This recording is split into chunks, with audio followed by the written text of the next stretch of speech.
Guys, ito na yung shirt guys. Ito. Ito, di ba? Tingnan mo, lumit yung butas niya.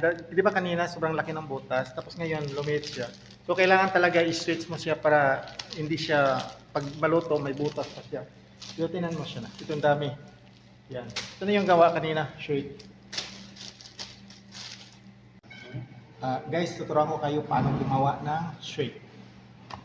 Okay, dalawa kami dito, Pro Bisaya, Cebuano, taga Cebu. Okay guys, ito naka-portion na to lahat dito, naka-portion na lahat. Yan, binilog na siya. 86 grams siya. So, ganito lang siya. Wait, saan ba galing yan? Ito, i-ano mo na siya, ganon. Ganon siya. I-roll siya. Tapos, ganon. Tapos, ganon lang. Tapos ilagay dito sa sesame seeds. Ganyan. Ganyan siya, sesame seeds. Tapos yan. Kailangan binatin mo siya para pagluto siya, hindi siya ano ba? Tawag to, liliit yung butas. Ganun lang siya kasimple.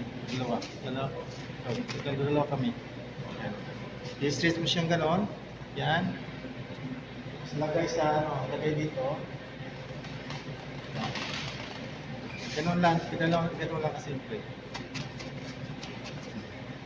Streets. Dalawa kami dito guys, partner. Bisaya, taga Cebu din siya.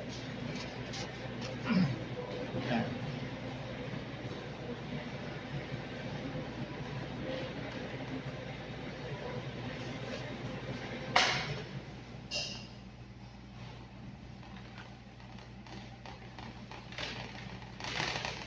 Tikman natin mamaya kung pagkaluto. Parisay na kape. Hello guys. Trabaho ang Bengali guys.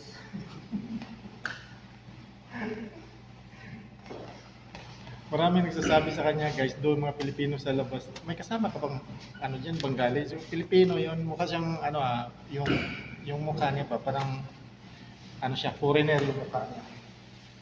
Loko rin. Daming naloko mga Pilipino dito, akala nila Bengali. Pero yung mukha niya pang foreigner kasi. Hindi. May nagsabing Indiano siya. Tapos may nagsabing Bengali. Yung nga, foreigner talaga yung dating yung mukha niya. Hindi Pilipino. Yes, taga Mandawi ko guys. Mandawi, umapad. Lumapad? Umapad siya, Mandawi. Dugay ni sa Delta guys. Yes, ang anong mo. Yan ano? Ito na yung natapos namin guys. Oh. Yan. Ganyan siya. Shirt siya, shirt.